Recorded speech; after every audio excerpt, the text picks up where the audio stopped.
What up, my homies from another momies? What's happening? All right, we're going to talk a little bit about The Boys. The Boys, the comic and the Amazon series that just took this to another level pretty much. All right, everybody knows about The Boys. Most people do anyway. Anybody that watches TV probably have seen The Boys by now. As far as the speculation, the collectability of The Boys, all right, Comic-Con has The Boys #1 issue at 31,576, which is pretty minuscule for a comic book. All right, they started out, Garth Ennis and Derek Robertson started out, and they made out The Boys with DC Wildstorm Comics division. They ran from issue 1 through 6 before DC put a kibosh on it because of the storyline. They didn't like the fact that it was anti-superhero and a lot of the graphic content on it.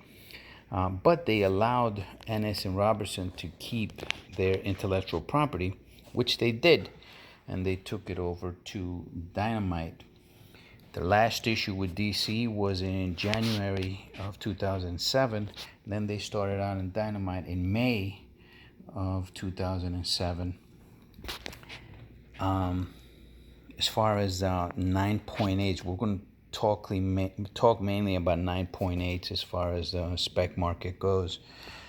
9.8s, there are, let's go to CGC. 391 presently right now, 9.8 on CGC out of 815 that have been graded. It's almost half, which is pretty high. I expect that number to go down as far as percentage wise. I don't think there are going to be more than 1,000 9.8s out there on The Boys, not with this black background. I'm pretty sure, I'm thinking that it's probably going to get into the 700 range on 9.8 if it even gets there. It's very hard to get a 9.8 in a black background like this on a comic with this type of stock.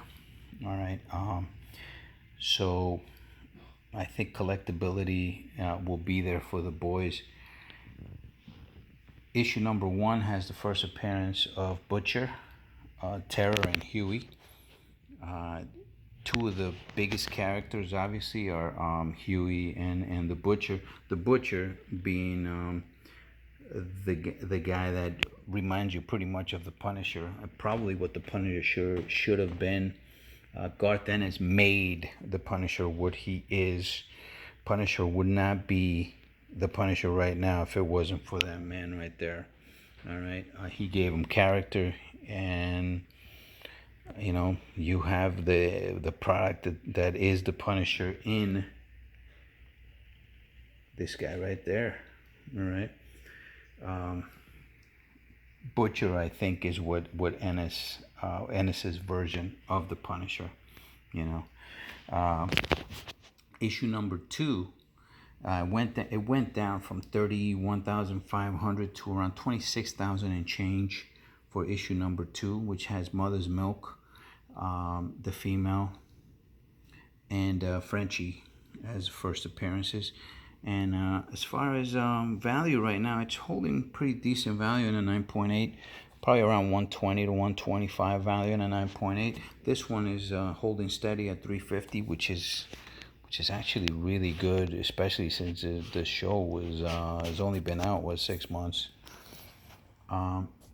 Issue #3 has one of the greatest villains in comics, Homelander.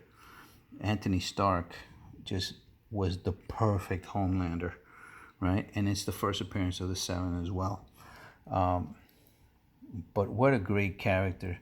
If it wasn't for him, probably the show wouldn't be the same. The casting on this show is spectacular. Let's talk seriously here. If it wasn't for Amazon Prime, no one would be collecting The Boys right now. Not too many people. Amazon Prime killed it. Amazon killed it with this. They kicked Marvel's ass. Forget about DC. DC can't get out of their own way. Okay, Marvel, they kicked their ass, and Marvel put out some good stuff. They put out Luke Cage, Jessica Jones, and Daredevil. All three were great, you know.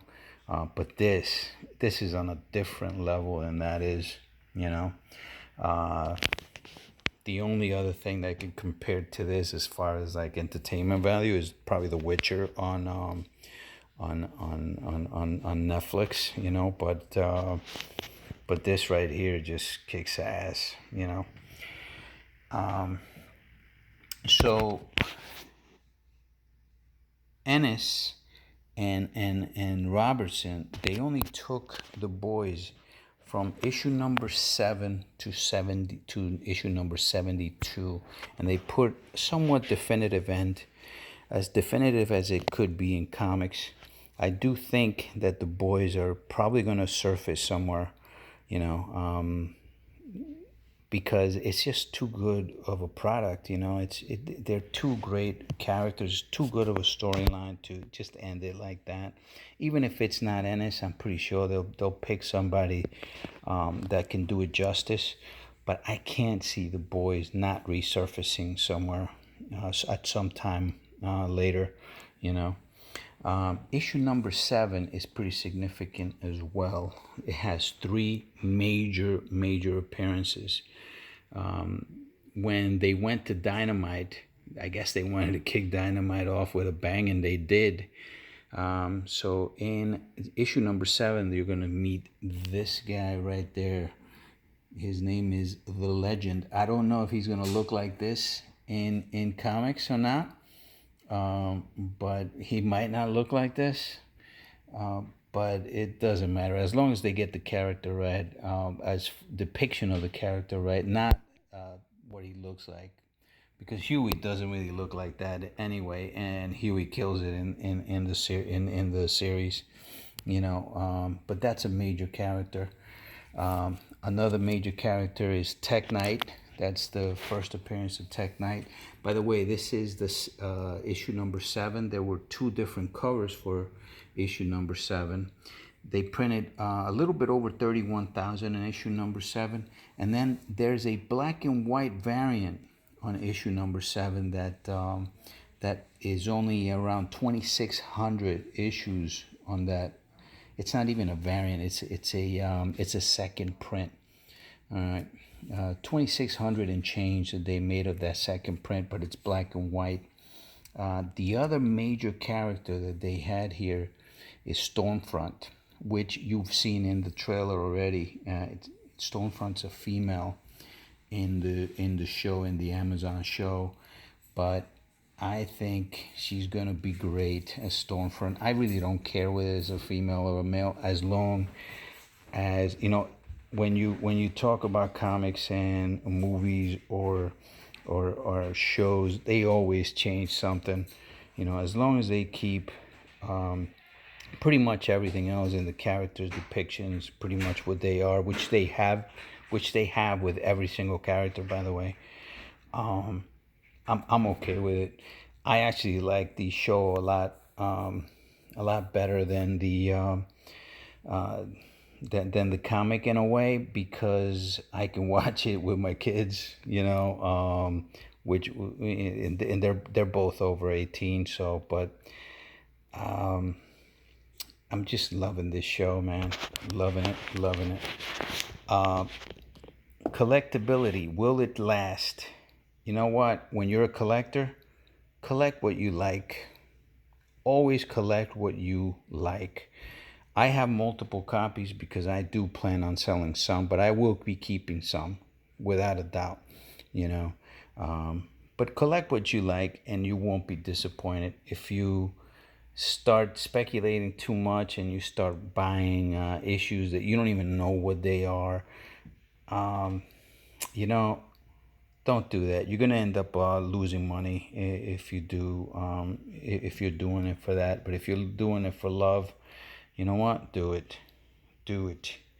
Hey, later, guys.